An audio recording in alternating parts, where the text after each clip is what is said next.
Good evening. Today is Tuesday, November 12th, 2013. Thanks for joining us. I'm Daryl Clark.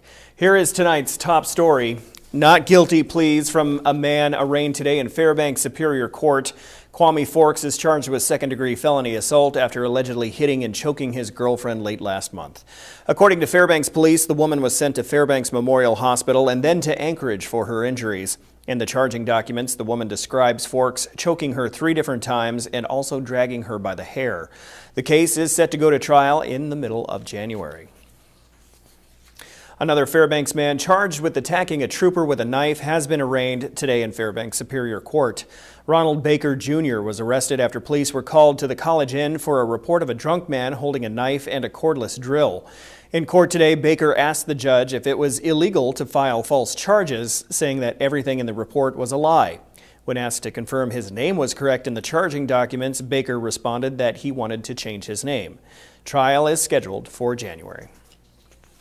A duplex in the Chena Ridge area was heavily damaged today in a structure fire that fully engulfed one side. The fire did not spread to the other side of the duplex, but the left side where the fire started was destroyed. Officials with the Chena Goldstream Fire Department say that nobody was in the home at the time. Chena Goldstream, Esther, University, and Fairbanks Fire Departments all responded. The cause of the fire is unknown. And when we arrived, we found the left-hand side of the duplex pretty much fully involved. There was no fire at that time on the right-hand side. As crews extinguished the fire on the left-hand side, we did what we call some salvage. We were able to pull a motorcycle, big screen TV, things like that could get water or smoke damage out of the right-hand side.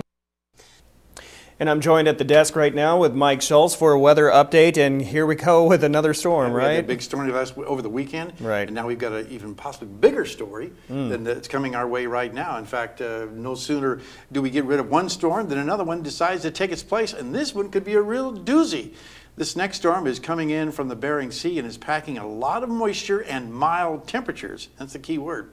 Some of this warm air could work its way into the interior tomorrow afternoon or evening, after we have received a good dosage of snow. That's the only thing saving us. This could result in some tricky situations, according to the folks at the National Weather Service. The rain that comes in will probably start as freezing rain, and the temperatures may only warm up above freezing for just a short period of time. And then once the cold air sweeps in early Thursday, starting in the early morning, then we'll have the precipitation go back to snow. So it won't be a long duration, but we could get a dose of rain that will make a mess of things. So the potential, Mike, for some damage with this storm could be there. Yeah, if the freezing rain gets in here, obviously it's going to cake up on the power lines and the trees that already have wet, heavy snow on them to begin with, and that could bring down more power lines. So we got to keep an eye on that. And Daryl, this is not the end, because we're looking at another storm for this weekend that could be equally as heavy snow possible. Well, Mother Nature sure came late, but she's coming with a punch. Yeah, absolutely. Okay, thank you, Mike. All right. And in other news this evening, Alaska Department of Transportation Northern Region is responsible for over 2,000 miles of roadways in the interior. Tonight, we talked to the Fairbanks superintendent about the process used to ensure the roads are safe and cleared for motorists. This weekend's winter storm had the interior snowed in on Sunday. With over 6 inches of snow in some areas, the Alaska Department of Transportation Northern Region has been working on clearing the roads with a system they have had in place to best serve the interior. We do have a system. We have plow routes in place that have been developed based on average daily traffic for certain roads. Normally the core of Fairbanks has the highest concentration of traffic, so we have some roads right in the core of Fairbanks that have 20,000 cars a day on them. Normally it's not the best plan to try to plow those roads during the daytime hours when the traffic is the heaviest. How does DOT compute which areas to plow at which time of day? We have data that shows us when the traffic drops off, and we try to plan our plowing operations accordingly. Once the higher traffic areas have been taken care of, the more rural areas are addressed. The rural areas are assigned to our day shift crews. We have crews on 7 days a week on day shift, and they take care of the areas outside of the core of Fairbanks. We normally do those roads with plow trucks, so we can cover a lot more ground. We can get things done a lot quicker. We have over 2,000 miles of lane miles of roads that we're responsible for here in Fairbanks, so we have a lot of ground to cover. Our goal is to cover all of our priority 1 roads, the high average daily traffic roads, the very important roads, the school roads, the fire roads, different things like that within 24 hours. Those who work with Northern Region DOT say the most important thing for drivers to remember is to give the crews the space they need. Last year we had 12 incidents where our plows were rear-ended by public vehicles. So people driving into that snow cloud that you see in front of you, there's a good chance there is a snow plow or a grader in there making that dust. And oftentimes if you encounter one snow plow and you get around that one, there's another one there ahead of you because we plow in teams. So just give us the time to do our job. We're trying to make things better for the public and trying to make it safer for everybody. Stephanie Woodard, Newscenter 11. Remember, day one sign-up was just 6 people? Well, the 6-week sign-up number sounds even worse. 50,000 or fewer on the federally run exchanges. That's it. NBC's Steve Handelsman has the story. The application... It's a stunningly small number. Just 40 to 50,000 as of last week reportedly signed up for Obamacare using healthcare.gov. The White House denies the target was 500,000. The fact that the website has been so challenging and so problematic in that first month means that the enrollment numbers will be even lower than expected. And experts say no way healthcare.gov gets fixed by December 1st. This site is maybe halfway through a 4 or 5 month testing period. I don't think it's going to be stable until late January or February at the earliest. That could lead to a sign-up imbalance. Older, sicker people motivated to enroll will buy coverage. Younger, healthier people will delay. If there's not a good sign-up balance and some of the markets don't get enough newcomers into them, then many of the insurers won't be able to find it viable. Those companies could quit the exchanges, adding to the chaos. Meanwhile, Bill Clinton weighed in on existing policies being canceled after President Obama promised they would not be. I personally believe, even if it takes a change in the law, the president should honor the commitment the federal government made to those people and let them keep what they got. Aides say Mr. Obama will have a plan, but will not allow policies with poor coverage after January 1st. I'm Steve Handelsman, NBC News, Washington. Still to come tonight on Newscenter Final, state lawmakers headed north today to check out the Point Thomson oil field. Also, keeping in shape during the holidays, that is our health report. Those stories and more when Newscenter Final returns. Welcome back to Newscenter Final. State lawmakers headed north today to take a first-hand look at the Point Thomson petroleum field. Senator Click Bishop says that he's optimistic about ExxonMobil's progress on the prospect.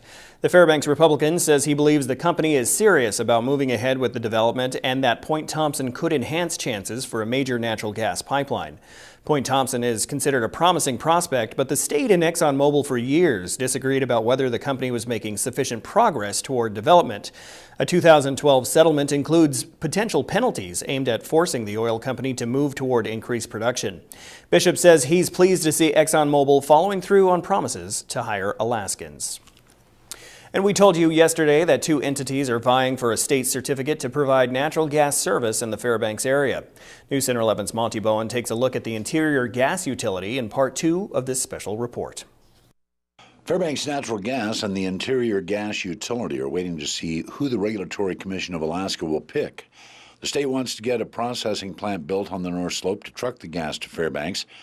IGU and FNG want the certificate to be able to build the distribution system for North Pole and other areas of the borough. So what is IGU's plan? IGU's charter is to provide gas as soon as possible to as many residents of the Fairbanks North Star borough as possible. One complaint has been that even though Fairbanks Natural Gas had the permits to do it, it has not expanded its system. After 16 years, they have provided service to less than 5% of the homes in their existing service area. When you build out a distribution system, you're creating a system in its entirety. You start with big pipes, move down to smaller pipes. And generally when you're building out the larger pipes, you're doing so to larger users. And along the way, you have opportunities for residential customers. IGU says getting cheap energy to the interior is more important than ever right now. The economic viability of the community is at stake in this proceeding. People are leaving the community. It's putting the military bases at risk. It's a very important economic thing to the community. Brenna also said natural gas would help with air quality issues in the borough. The particulate pollution Fairbanks, it has the 9th worst air pollution in North America. Brenna said both entities should be working on the project. At the end of the day, F&G should focus its efforts on serving its existing service area, and IGU should be permitted to build out the new service area. The Regulatory Commission of Alaska has said it will have a decision on which one will receive a certificate next month. Monty Bowen, Newscenter 11. And some rare good news out of the Philippines in the aftermath of last week's devastating typhoon. The president of the country said he believes the final death toll could be significantly lower than what was feared. NBC's Ian Williams reports from Manila. The Philippine president has revised down the estimated death toll from this terrible typhoon. He now says, in an interview with CNN earlier today, that he doesn't expect the number of fatalities to exceed 2,500, and says the original estimate of one local official of 10,000 was the result of the emotional drama of the moment. That is indeed welcome news, although it does nothing to reduce the needs of communities which have been devastated. 500,000 people, of course, made homeless. We need food, only food. No money, no places, no televisions, no cell phones, no technologies. Food, we need food. The presidential spokesman said that the reason for the delay in aid getting in was because of the sheer scale of the devastation. More than 20 countries, of course, have pledged help to the Philippines, the US being at the forefront. The USS George Washington is on its way here, due to arrive on Thursday. More than 200 Marines are already working in the affected area. USAID is bringing in a lot of essential supplies. Their task was hampered today because of rain across that area. The rain was the result of yet another tropical depression. This one, of course, thankfully not nearly as powerful as the last weekend's typhoon, but still, and passing to the south, but still affecting that area. As this massive operation only really gets underway, the need being enormous. Ian Williams, NBC News, Manila. Well, the holidays are approaching, and sometimes our busy schedules mean that exercise takes a back seat. But working out is one of the best gifts we can give ourselves. Newscenter 11's Tyson Paris-Hansen explains in this week's Health Report. If you want to live longer, boost your mood, keep your mind young, well, grab your workout gear and get moving. It's what we're made to do.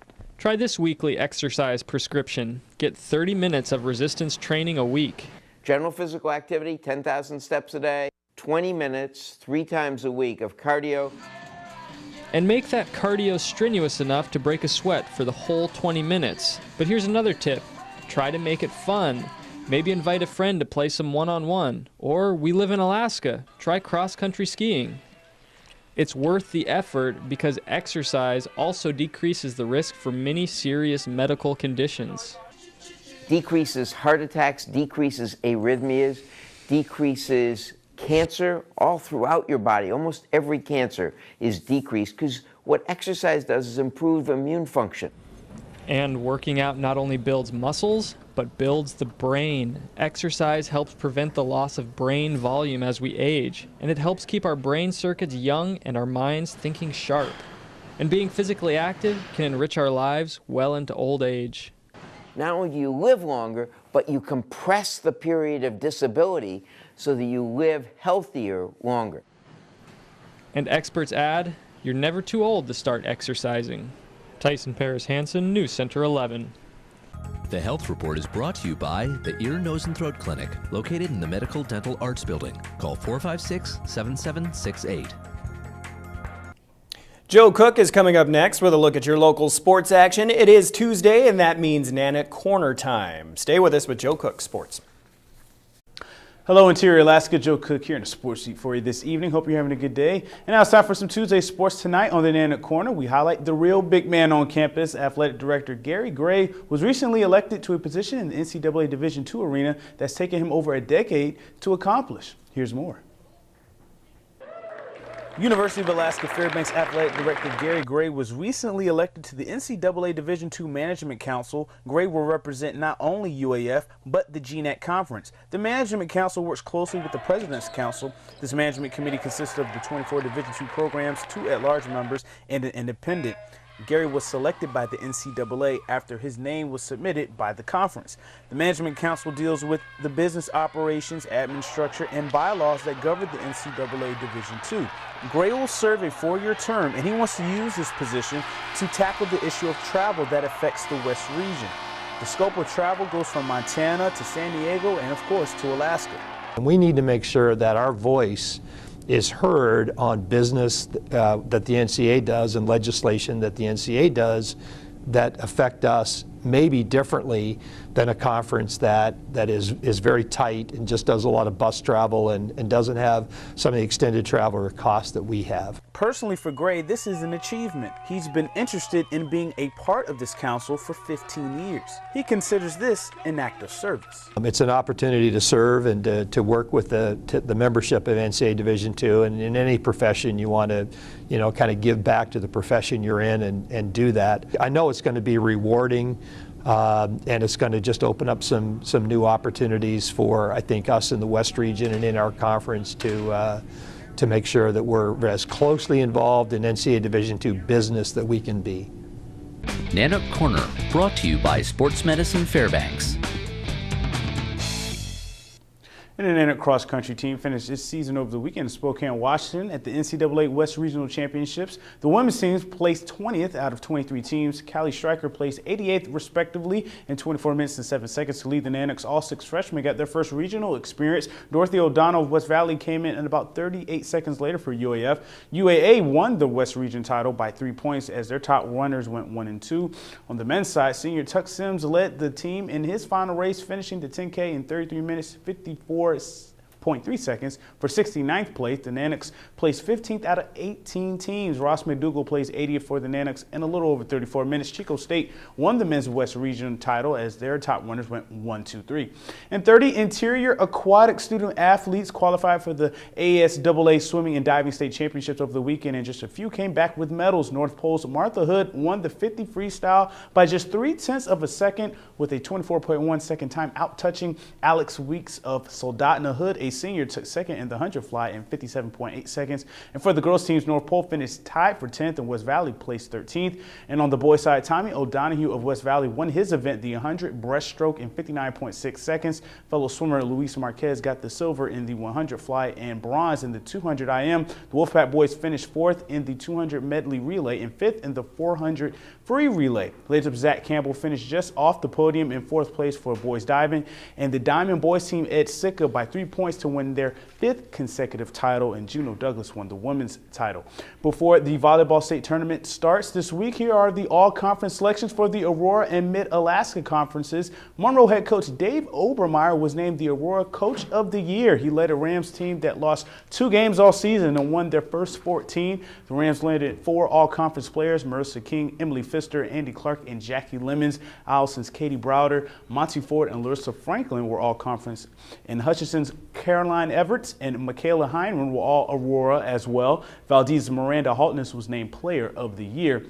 And for the MAC, the Bigs of West Valley, they were represented. Lauren Slater, Ruthie Hebart, Denali Hodgson, and Stella Knox were all MAC, as was Lathrop's Song Ebson and Carly Fitzgerald. Amanda Stiers and Taylor Ferber made the all-MAC team for North Pole. And over the weekend, the Hutchinson Hawks rifle team got another win led by Amy Gentry and Gabe Stutz. The duo went 1-2 in air rifle and small bores. The Hawks won 2-2-5-2. 2106 in air and 2156, 1883 in small bore to defeat North Pole Patriots. Hutchinson's Emma Daniels shot a personal best in the air rifle. Gentry shot a 556 in small bore, which was also a personal best. For North Pole, Zach Andrews shot his personal best in air rifle and small bore with a 541 and a 511. Hutchinson will shoot against West Valley this Saturday in the E.F. Horton Rifle Range at UAF. And that'll do it for sports tonight. Thanks for rocking with me for a little while. For more KTVF Sports, check us out on Twitter, YouTube, and Webster11.com. Stay warm, Alaska. Mike Schultz is next with your full weather forecast, and we'll catch you next time. Hey everyone, welcome back into Newscenter Final. Mike Schultz with you. Once again, taking a look at the weather, and it's going to be a wild one for the next few days. We'll talk more about that in just a little bit. Take a look at our photograph for tonight. This one's sent in by Eva Salas. She was walking on along the Chena River and captured this photograph. Nice contrast of the river and the ice and the trees. Very nice. If you have a photograph to share, by all means, send it to me at MikeSchultz@KTVF11.com. And speaking of those photographs, well, we have our Fab Photo Calendar out now. It's free for everyone who wants to pick one up at all 12 different locations we have, including ABC Incorporated. And like I said, it has all the photos you folks have sent in, and it's a nice thing to have for the 2014 year coming up. Numbers look like this: normal high 12 above, normal low 5 below, record high 41, 1976, record low 36 below, 1989, and the sunrise and sunset, not quite 6.5 hours of daylight, a loss of 7 minutes from yesterday. Well, the big news today, of course, is the storm coming in from the west. As you can see, a big, massive cloud shield with this storm system, and a lot of precipitation, widespread, moving in from the southwest all the way across the state. And that'll be moving our neck of the woods by early tomorrow morning, it looks like. Elsewhere across the state, some rain falling around the Juneau area. There's all the moisture moving up and down the west coast. It's already snowing around the Denali Park area and also Galena, McGrath. Clear skies at Barrow and partly cloudy skies at Fort Yukon. Lower 48 weather, a little bit of activity moving across the Pacific Northwest, bringing some showers to Seattle. Otherwise, lots of sunshine over the southwest, the Central Plains. And only other weather to talk about is some showers and thunderstorms off the coast of Florida. On our satellite radar, you can see the colder air moving across the Great Lakes, helping to produce what they call the lake effect snows, and another frontal band moving across the Pacific Northwest. Well, back to Alaska for tomorrow, and it's going to be a wild day across much of the state. Cloudy skies with snow at Barrow, freezing rain for Nome, and some snow expected at the Fort Yukon area. Here in the interior, we'll be looking at the snow at Healy, Delta Junction, and Fairbanks, and up to 5 inches possible before possible freezing rain in the afternoon. And as far as the southeastern sections, rain and snow possible at Juneau. Cloudy skies with rain for Ketchikan. While out to the southwest, it looks like a mixed bag of weather once again. Partly cloudy and mild at Cold Bay, rain in Bethel, and cloudy skies for Kodiak Island. While over south central regions, it looks like cloudy skies expected for Homer and Anchorage and also Valdez. Okay, time once again for our kids' weather. And this week, talking with the kids from the U Park Elementary School. And tonight, here's a young man with a picture to share. My name is Ryder, and I'm in Miss Gray's 3rd grade class at U Park Elementary School.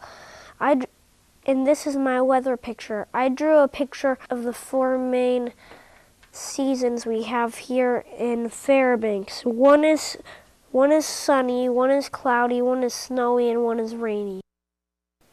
And again, thanks to Mount McKinley Bank. Tomorrow night, we'll have another young man here with a question for me. Your forecast for the remainder of the night: increasing clouds with some snow developing by morning, 0 degrees for the overnight low. Tomorrow's forecast, 26 degrees, periods of snow mixing with rain up to 5 inches. That's why we have a winter storm warning in effect until 9 o'clock Thursday morning. And the extended forecast into Thursday morning showing the snow and rain and snow possible, with more snow possible for Friday, Saturday, and Sunday. Then cloudy skies expected. Temperatures not too bad, and no cold, real cold temperatures on the horizon. Usually you get some pretty cold temperatures behind this storm system when it pulls out, but it's not really looking that bad. Maybe 15, 20 below by next week for the overnight lows, but that's not bad for this time of year. And you did say that once we get over this system, there's even going to be another one coming in the weekend. Another system for probably Saturday night and Sunday, it looks like. Okay, so that's more shoveling. Yeah, well, we needed the snow, but I don't think we needed it in such a rapid fire way. The pipes are protected now, that's for sure. Yeah. We were talking about that all last week. Absolutely. Yeah. Well, let's just hope that freezing rain doesn't develop, Yeah. or like they warned about it this past weekend, but it never Exactly. materialized. So the hopefully possibility is that'll there, happen but again. it's looking less and less, more and more like snow. Okay. Which is good, I guess. Yeah, I guess so. Good trade-off.